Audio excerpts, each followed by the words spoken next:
Hello friends, welcome to let's learn maths. Exercise 3.6 question number first का 7th part. 10 upon x plus y plus 2 upon x minus y is equal to 4। First equation 15 upon x plus y minus 5 upon x minus y is equal to minus 2। Second equation, तो इसमें हम late कर लेते हैं। किस value को late कर लेते हैं? 1 अपॉन एक्स प्लस वाई, दोनों इक्वेशन में है ये वैल्यू, इसको मान लेते हैं हम a। 1 upon x minus y, इसको लेट कर लेते हैं हम b। ठीक है, लेट करने के बाद जो इक्वेशन फर्स्ट है वो हो जाएगी हमारी 10a plus 2b is equal to 4। तो इसमें हम कॉमन ले सकते हैं 2, तो 2 कॉमन लेंगे तो इधर आ जाएगा 5a plus b is equal to 4। 2 से 4 डिवाइड होके 2 आ जाएगा, तो ये हो जाएगा 5a plus b is equal to 2। Equation third. Second equation क्या हो जाएगी लेट करने के बाद? ये हो जाएगी 15a minus 5b is equal to minus 2। ये हो जाएगी इक्वेशन 4। माइनस के 2 है। ठीक है, तो हमने इसको रिड्यूस करके इक्वेशंस को पेयर ऑफ लीनियर इक्वेशन में कन्वर्ट कर दिया। ठीक है, अब कन्वर्ट करने के बाद हम इन इक्वेशन को सोल्व करेंगे आपस में। तो पहले हम इनको नेक्स्ट पेज पे एक साथ लिख लेते हैं। दोनों इक्वेशन को हमने नेक्स्ट पेज पे रिटेन कर लिया। रिटेन करने के बाद अब हम इनको एलिमिनेशन वाले मेथड से सोल्व करने वाले हैं। तो इसमें हम b वेरिएबल को इक्वल कर लेते हैं, जिसके लिए हमें थर्ड इक्वेशन में 5 से मल्टीप्लाई करनी पड़ेगी। तो अब हम इसमें आगे क्या करेंगे? इक्वेशन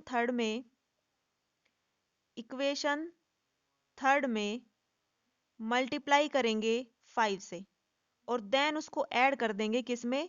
इक्वेशन 4 में। इक्वेशन 4 में उसको ऐड कर देंगे। तो इक्वेशन थर्ड में 5 से मल्टीप्लाई करेंगे, 5 5 जा 25a plus 5b is equal to 5 2 जा 10। ये हो गई इक्वेशन 5 और इसमें 4 को ऐड करना है, तो 4 इक्वेशन है 15a minus 5b is equal to minus के 2। ये है इक्वेशन 4। तो जब हम इन दोनों इक्वेशन को ऐड करेंगे, 5b से 5b कैंसिल हो जाएगा, 25 और 15a ये हो जाएगा 40a 40a is equal to 10 में से -2 करेंगे तो ये 8 आ जाएगा। a is equal to 8 upon में 40, तो 8 से 40 को डिवाइड करेंगे 5, तो a की वैल्यू आ गई निकल के हमारी। a की वैल्यू कितनी आई निकल के? 1/5 आ गई। ठीक है, तो a की वैल्यू निकल के आई है। a हमने किसको लेट किया था? a लेट किया था हमने 1/x प्लस वाई को। तो वापस से हमने वही वैल्यू रख दी लाके, जिसको हम लेके चले थे स्टार्टिंग में लेट करके।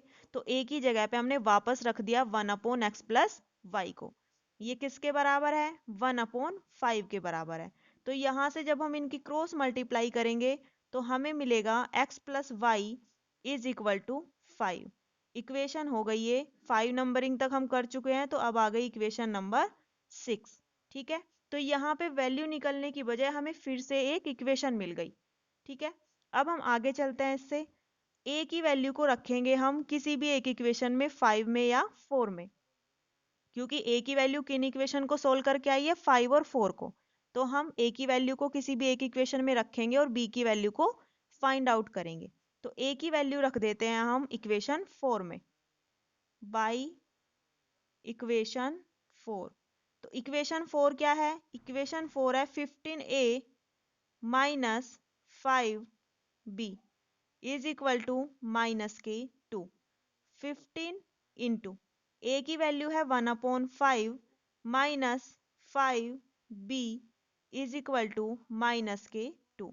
5 से 15 को डिवाइड करेंगे, ये आ जाएगा 3, तो ये हो जाएगा नेक्स्ट लाइन में 3 minus 5b is equal to minus के 2। 3 minus 5b is equal to minus के 2। तो ये हो जाएगा 5b is equal to 2, minus के हैं और 3 भी इधर जाके हो जाएंगे माइनस के। तो ये आ जाएगा -5b is equal to minus के 5। माइनस से माइनस कैंसिल हो जाएगा, b आ जाएगा 5/5 और 5 से 5 को डिवाइड करेंगे तो b की वैल्यू आ गई 1। तो b की वैल्यू 1 आ गई। b हमने किसको लेट किया था? b लेट किया था हमने x minus 1/x minus Y को। तो b की जगह हमने वापस रख दी वही वैल्यू 1/x माइनस वाई, और इधर क्या है 1। अब इसके अपोन में भी हम मान लेते हैं 1। जब हम इनकी क्रॉस मल्टीप्लाई करेंगे तो वैल्यू आ जाएगी निकल के x minus y is equal to 1। तो ये फिर से हमें इक्वेशन मिल गई। इक्वेशन नंबर है ये 7। तो हमें जो वैल्यू निकालनी है वो एक्स वाई की निकालनी है, बट जब हमने ए और बी की वैल्यू रखी तो वापस से हमें फिर से इक्वेशन मिल गई। तो अब ये इक्वेशन मिल गई है तो इनको फिर से आपस में सोल्व करना पड़ेगा, क्योंकि तो इक्वेशन 6 को भी हम यहीं पे लिख लेते हैं। इक्वेशन 6 क्या है हमारी? x plus y is equal to 5। x plus y is equal to 5। तो हमने 6 इक्वेशन को भी यहीं पे लिख लिया। तो जो इक्वेशन हमें a और b में वापस वैल्यू रखने से मिली है उनको हम सोल्व करेंगे आपस में। ठीक है, तो आपस में उनको सोल्व करेंगे। तो यहाँ पे y वाली वैल्यू पहले से ही सेम है तो इनको डायरेक्ट हम सोल्व कर सकते हैं, मल्टीप्लाई की जरूरत नहीं पड़ेगी। यहाँ पे y वेरिएबल सेम है और ये एलिमिनेट हो गया इनको ऐड करने से। तो दोनों इक्वेशन को हमने क्या किया, दोनों को ऐड करने से y से y कैंसिल हो गया और x हो गया हमारा 2x। ठीक है, और इधर आ गया 5 और 1 हो जाएगा 6। तो ये हो जाएगा x इज इक्वल टू 6/2। 2 से 6 को डिवाइड करेंगे 3, तो x की वैल्यू आ गई निकल के 3। ठीक है, अब x की वैल्यू को हम किसी भी इक्वेशन 7 या 6 में रखेंगे और y की वैल्यू को फाइंड आउट कर लेंगे। तो हम इक्वेशन 7 में ही रख लेते हैं, बाई इक्वेशन 7। इक्वेशन 7 क्या है? x minus y is equal to 1। x की वैल्यू है 3, तो ये क्या हो जाएगा 3 minus y is equal to 1।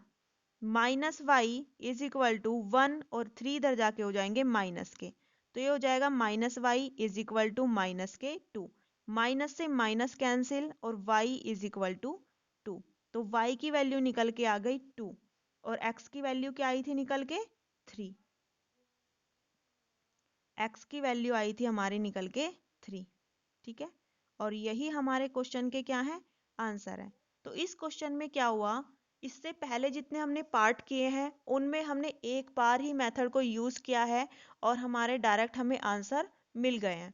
But इसमें हमें क्या करना पड़ा है कि 2 बार हमें इक्वेशन को आपस में सोल्व करना पड़ा है। एक बार जब हमने रिड्यूस करके इक्वेशन निकाली, उनको आपस में सोल्व किया, और सेकंड जब हमने लेट की हुई वैल्यू को वापस रखा तब हमें फिर से इक्वेशन मिली।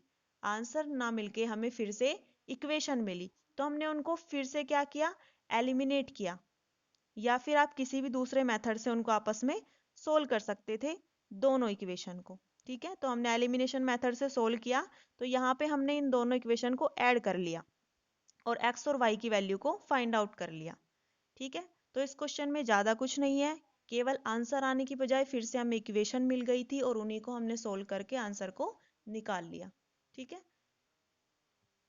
और हमारे आंसर जो आए हैं, हमारे x की वैल्यू आई है 3 और y की आई है